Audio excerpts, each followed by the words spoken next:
Hello everyone, this is Osiris Frost, and in today's video I'll be covering the Origin Jumpworks 100 series developer Q&A. This is the Q&A that the developers released in conjunction with the concept sale, as opposed to the one involving backer-asked questions due out next week.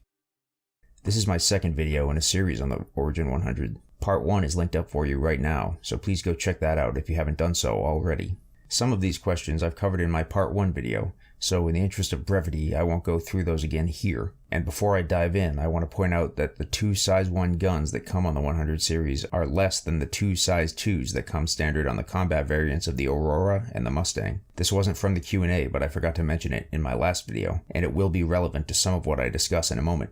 Question number 1. How can a fighter be effective with two size 1 guns? Answer. Compared to comparable fighters, the 125A carries missiles and has an improved maneuverability. CIG is also aware of the current weakness and lack of incentive to use size 1 weapons, and they are looking into ways to make them more competitive without resorting to DPS creep. CIG is really painting themselves into a corner with this DPS-style weapon system. It also manifests as problems with the flight model, but that's a big can of worms to open, so I'll save it for a future video.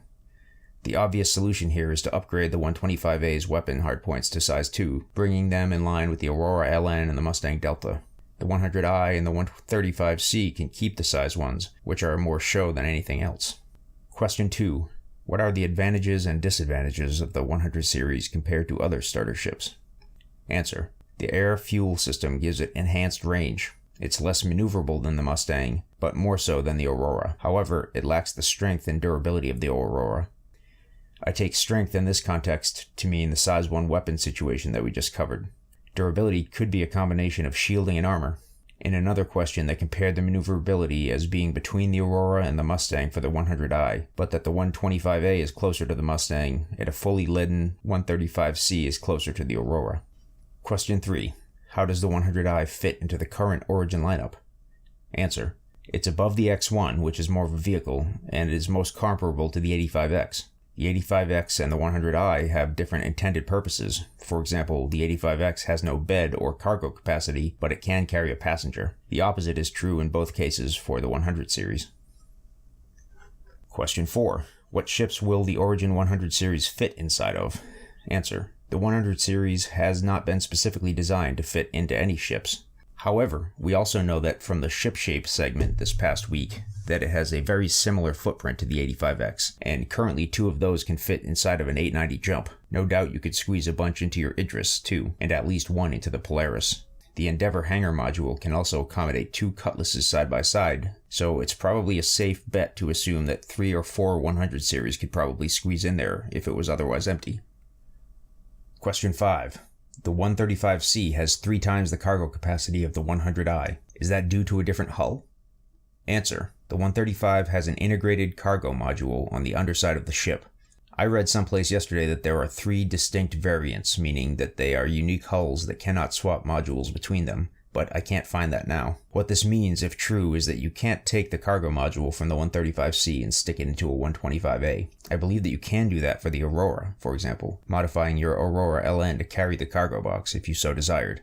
They went on to say in a subsequent question that there is currently only a single holo view model for all 3 variants because they usually only focus on the base model holo viewer during the concept phase. Question 6.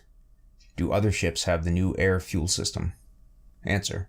No other ship feature the air fuel system. It is Origin's bespoke version of this technology, and it is specific to the 100 series within the Origin lineup. However, CIG are planning on integrating similar technology into other ships eventually.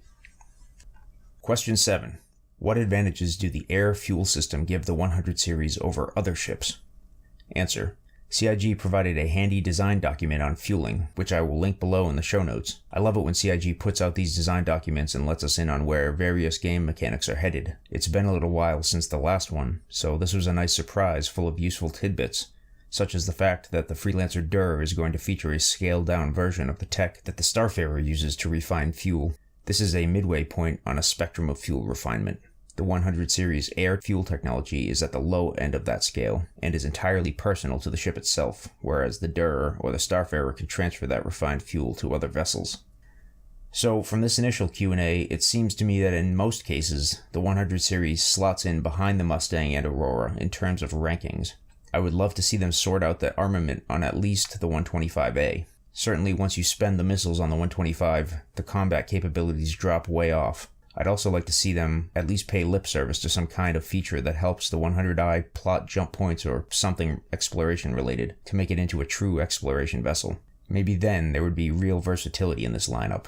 It might look nicer and handle slightly better than the competition, but that's about it. The one and only thing I see this ship excelling at is entry-level cargo hauling. The air fuel technology enables a 135C pilot to plan longer and potentially more lucrative cargo runs, which might allow you to make UEC faster than an Aurora or Mustang cargo hauler, and therefore move up in the world a little faster. So my recommendation is going to be to pick this up only if you're specifically looking to haul cargo with your starter. Otherwise, I'd go with the Aurora or a Mustang. I will, of course, update you when the backer Q&A comes out, or if any other development occurs within the 100 series.